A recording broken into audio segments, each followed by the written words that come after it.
Daniel Lerner, teori modernisasi mengacu pada proses transformasi sosial dan politik yang terjadi di negara-negara berkembang. Ia menganggap bahwa modernisasi adalah proses yang harus dilalui oleh suatu negara untuk mencapai kemajuan.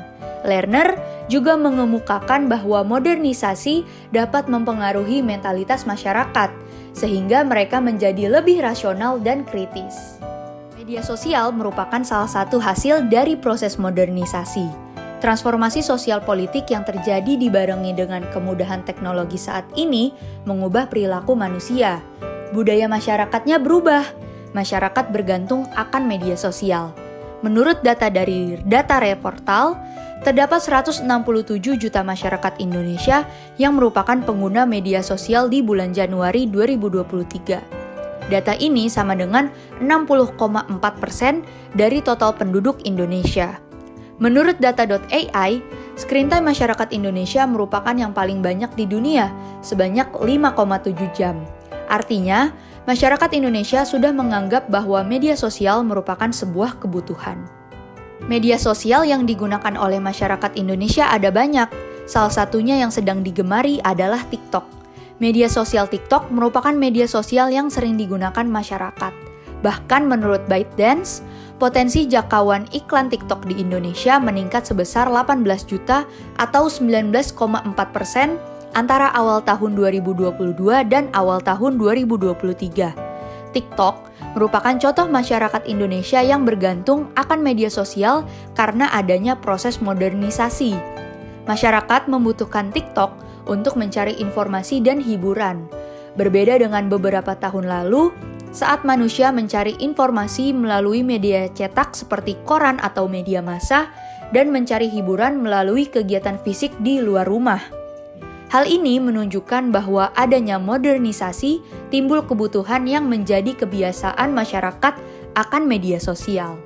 Menurut Griffiths dalam David Marks tahun 2002, kecanduan media memiliki aspek silence yang artinya internet atau media sosial menganggap bahwa aktivitas di dunia virtual ataupun yang berkaitan dengan media sosial merupakan suatu kebutuhan mendasar yang mendominasi pikiran individu sehingga selalu merasa terganggu.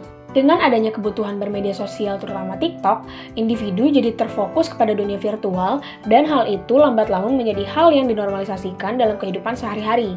Dengan menormalisasi hal ini, individu jadi kurang aware dengan kehidupan sosial yang sudah seharusnya mereka jalani. Dengan itu, muncullah pemikiran alam bawah sadar bahwa individu menjadikan kegiatan bermain TikTok menjadi hal yang dapat mengembalikan mood dan kenyamanan mereka sehingga mereka cenderung lebih semangat dalam mengakses TikTok. Individu mengalami krisis kontrol diri untuk membatasi penggunaan media sosial karena sudah menganggap TikTok sebagai prioritas kebutuhan. Mereka lebih memilih untuk bermain TikTok dibandingkan berinteraksi dengan sesama manusia, sehingga ketika mereka sudah merasa ketergantungan, mereka akan gelisah dan hampa jika tidak membuka TikTok. Hal ini disebabkan oleh banyaknya faktor yang mempengaruhi individu tersebut. Menurut Mulyana, dalam penggunaan TikTok terdapat dua faktor, yakni faktor internal dan faktor eksternal. Faktor internal seperti perasaan, sikap dan karakteristik individu, prasangka, keinginan atau harapan, perhatian atau fokus, proses belajar, keadaan fisik, nilai dan kebutuhan juga minat dan motivasi. Walaupun individu tersebut mengetahui aplikasi TikTok, mereka tidak akan menggunakannya jika mereka tidak memiliki perasaan tertarik atau penasaran dengan aplikasi ini. Ketika individu sudah memiliki ketertarikan terhadap TikTok, maka mereka akan memberikan atensi penuh kepada apa saja yang ada di aplikasi TikTok, sehingga tumbuhlah ekspektasi dalam diri mereka terhadap TikTok. TikTok juga dapat berpengaruh terhadap sikap dan perilaku pengguna sesuai apa yang mereka lihat di TikTok.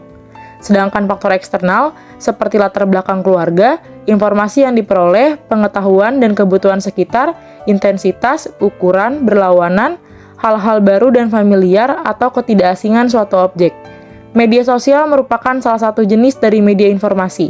Individu cenderung menggunakan media sosial untuk mendapatkan sebuah informasi yang nantinya bisa menjadi insight baru bagi diri mereka.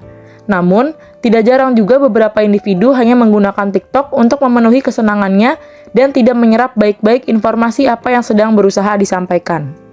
Jika dikaitkan dengan fenomena TikTok sekarang, faktor internal dapat dilihat ketika individu menonton video mengenai perdebatan.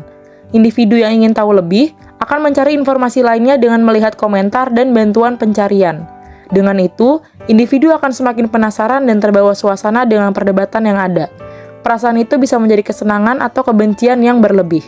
Dari faktor eksternal, bisa kita lihat ketika individu mencari informasi mengenai cara-cara penggunaan sesuatu yang lebih cepat atau hacks. Individu akan menonton satu atau lebih video untuk menemukan cara yang tepat. Dengan begitu, individu akan mendapatkan insight baru yang bermanfaat bagi dirinya. Dengan melihat kedua faktor tersebut, individu harus bisa mengontrol dirinya atas apa yang mereka tonton agar isi pesan yang disampaikan dapat diterima dengan baik dan sesuai dengan yang dimaksudkan si pembuat video. Oleh Baudrillard, mengenai media yang sudah kehilangan meaning tidak lagi memiliki sebuah pesan yang bermakna.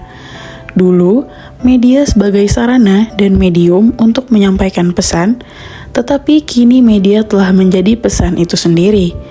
Namun, masyarakat selalu berada dalam realitas sosial yang berbaur dengan tanda dan tak mungkin tidak mempengaruhi kehidupannya.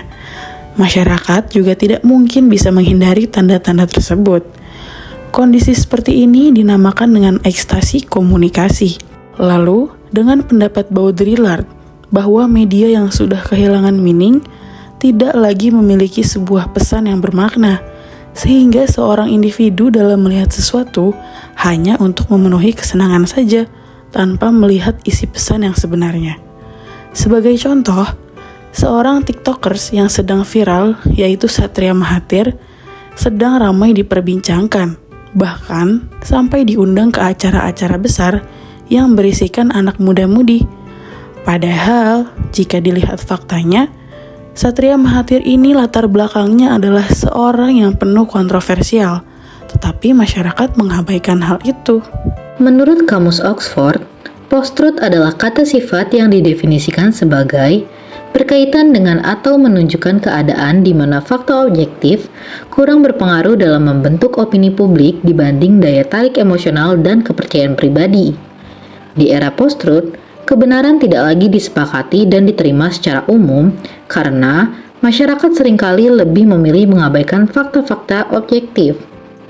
Dengan kata lain, setiap orang memiliki versi kebenaran masing-masing dalam memandang sesuatu yang dipengaruhi oleh aspek emosional dan keyakinan pribadi. Post-truth yang dipercaya masyarakat akan video TikTok yang tersebar dan menjadi viral itu karena kedangkalan berpikir terhadap video yang ditonton. Dengan meyakini bahwa semua orang tertuju pada topik viral, kemudian mengasumsi dan percaya karena ikut-ikutan, atau justru terhasut karena banyaknya empati yang disebarkan melalui kolom komentar. Hal tersebut menjadikan post-truth, karena hal yang sebenarnya menjadi tertutup. Kurangnya kekuatan dari kejadian sebenarnya. Media bisa membuat kita seolah-olah lupa dengan yang aslinya, didukung dengan masyarakat yang mempercayai hal yang tidak sebenarnya. Media sosial merupakan salah satu hasil dari proses modernisasi. Adanya modernisasi, timbul kebutuhan yang menjadi kebiasaan masyarakat akan media sosial.